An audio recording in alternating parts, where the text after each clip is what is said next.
have to say this. Today feels extra cozy, like rainy day energy, even if it's not actually raining. I know exactly what you mean. That quiet kind of calm where your brain finally slows down a bit. Yes, that's the feeling. Hi, everyone. Welcome back, or welcome for the first time. Either way, we're really happy you're here with us. Absolutely. This is one of those moments where you just sit back, breathe, and let English come to you naturally.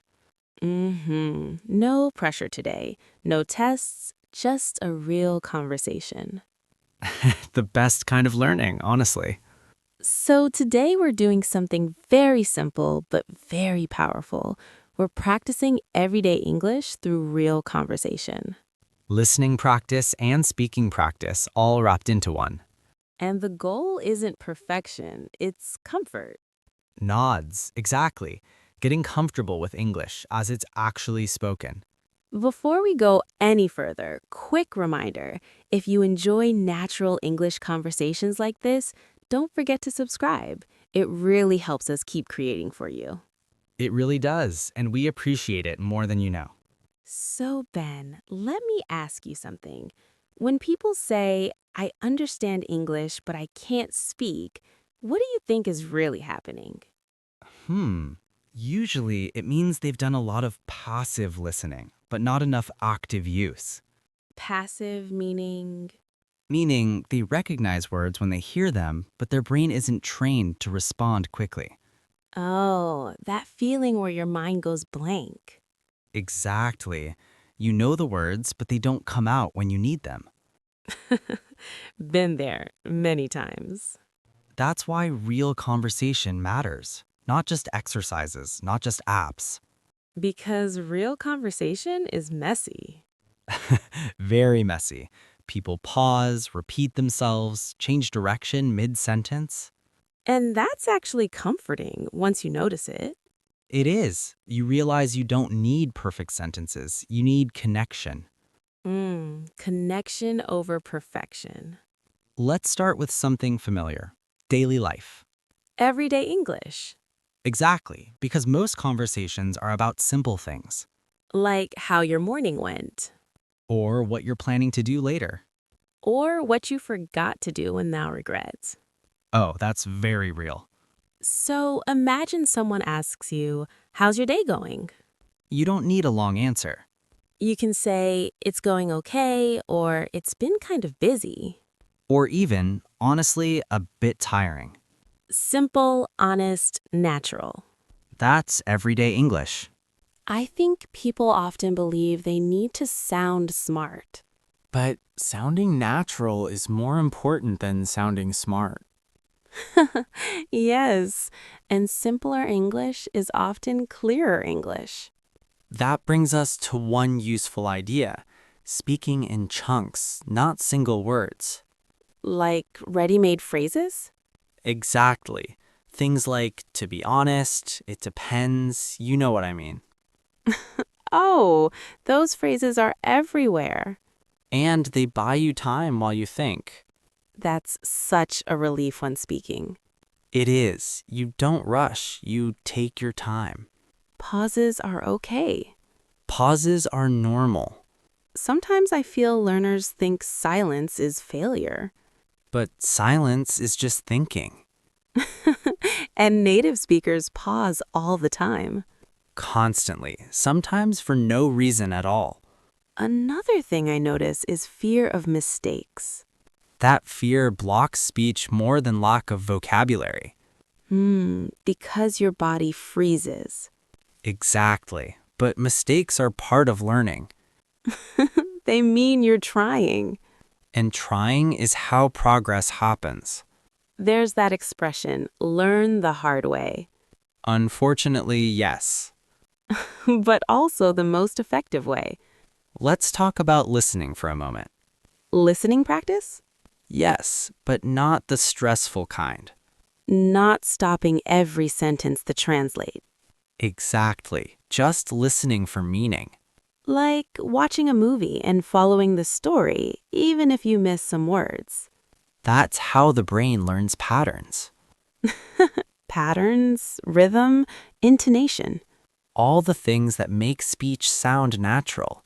And the more you listen, the more familiar English feels, Familiarity reduces fear. which makes speaking easier. Exactly. This also connects to confidence, Confidence grows from small wins. like answering one question. Or understanding one full sentence without translating. Those moments feel good. And they add up little by little. I love that phrase. Me too. It's very realistic. Okay, let's pause here for a second. Good idea. Let things settle.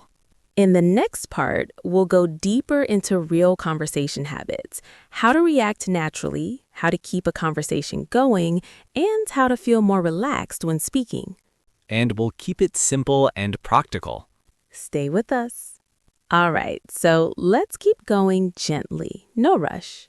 Yeah, we're right in the middle of the most useful part, how real conversations actually work. I think one big problem for learners is not knowing how to react. That's true. They know how to answer questions, but reacting feels harder. Like when someone tells you a story and you don't know what to say next. Exactly. And then there's that awkward silence. Which feels much longer than it really is.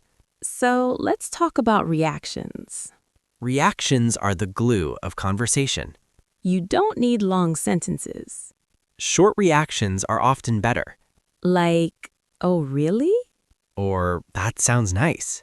Or, no way. Exactly. These small phrases show interest. And they keep the other person talking. That takes pressure off you. Yes, you're listening, not performing. I love that idea, not performing. Conversation isn't a show. It's a shared space. Another helpful thing is asking simple follow-up questions. Very important. Even basic ones? Especially basic ones. Like, when was that? Or, how did you feel about it? Those questions sound natural. And they're used all the time in everyday English. Sometimes learners wait for a perfect question. Which slows everything down. Simple questions keep the flow going. Exactly. You just go with the flow. I like how many of these expressions are about calm. Language learning should be calmer than people think. Let's talk about thinking time. Ah, yes, the moment when your brain needs a second. It's okay to say something like, let me think. Very okay. Native speakers do it constantly. Or, that's a good question. That's a great one. These phrases give you space. And they sound natural, not strange at all. This is how you stay in English instead of switching to your native language. Exactly. You stay inside the conversation. Another thing people struggle with is ending a sentence. Yes, they start strong, then panic. And the sentence just disappears. We've all been there. It's okay to stop and restart. Or change direction mid-sentence. Like, what I mean is, Perfect example. or let me say that again. Very natural. These phrases are lifesavers. And they help you sound more confident, not less. Confidence doesn't mean speaking fast. It means staying relaxed. Slow English is still good English. Exactly. I want to touch on habits for a moment. Daily habits make a huge difference, Even small ones? especially small ones. Like thinking about your day in English. Or describing what you're doing right now. I'm making coffee. It smells good. Perfect everyday English. That trains your brain gently. Without stress. Stress is the enemy of speaking. Absolutely. There's also the idea of being okay with sounding simple. Simple is powerful. Simple beats complex. Every time. Sometimes learners compare themselves to native speakers. That comparison is unfair. You're learning. They grew up with the language. Exactly. Different journeys. So be patient with yourself.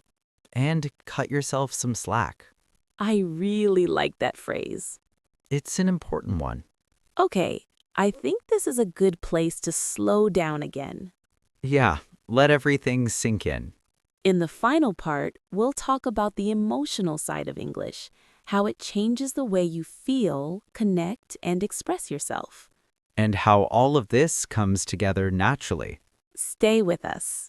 Okay, this part always feels a little quieter to me. Yeah, it's where everything becomes less about technique and more about people. Because language isn't just words. It's emotion, intention, and connection. I remember the first time English felt emotional for me. What do you mean by that? I mean, when I stopped translating feelings and just felt them in English. That's a big moment. It surprised me. English suddenly felt closer That's often when learners start to feel more confident because the language stops being a wall. and starts being a bridge. I love that image. Me too. It fits well. I think this is why everyday English matters so much. Yes, everyday topics carry real emotion. Talking about your day, Your plans, your worries, your small wins. those conversations build trust. And trust makes speaking easier. When you feel safe, your brain opens up. Exactly. Fear shuts language down. Safety lets it flow. That's why listening to real conversation helps so much. Because it shows you how people really speak. Not perfect, Not polished. just human. Very human. And when learners hear that, something shifts. They realize it's okay to be imperfect. It's okay to pause. It's okay to restart a sentence. It's okay to say, I'm not sure how to say this. That sentence alone keeps you in English. That's such a good point. You don't have to escape the language when it gets hard. You can stay with it. And that's real progress. I want to say something important to everyone listening. Go ahead. If English feels slow right now, that doesn't mean you're bad at it. It usually means you're building something new. And building takes time. Always. There's that phrase again, little by little. It really is the key. Some days you'll feel confident. Other days, not so much. Both are part of learning. And both are okay. I think kindness toward yourself matters more than motivation. I think kindness towards yourself matters more than motivation. Be kind to yourself when you forget words, When you make mistakes, when your sentence comes out differently than you planned. that happens to everyone. And remember, you don't need to sound like a native speaker to communicate. You just need to be understood, Communication is the goal. not perfection. That's why real conversation practice is so powerful. It trains listening and speaking at the same time, And it builds confidence quietly. without pressure. What about you? Tell us in the comments. We'd love to hear your thoughts. Especially about what feels hardest for you right now. Listening, speaking, or thinking in English. You're not alone in any of it. Okay, let's slowly bring this to a close. No rush. Today we talked about everyday English, real conversation, and staying calm while speaking. We talked about reactions, pauses, and simple habits. About taking your time. About going with the flow. About being okay with mistakes. And learning the hard way sometimes. If you liked this episode, subscribe, leave a like, and share it. It really helps our little studio grow. It truly does. Thank you for spending this time with us. Thanks for being part of our little English journey. Wherever you are, have a wonderful day.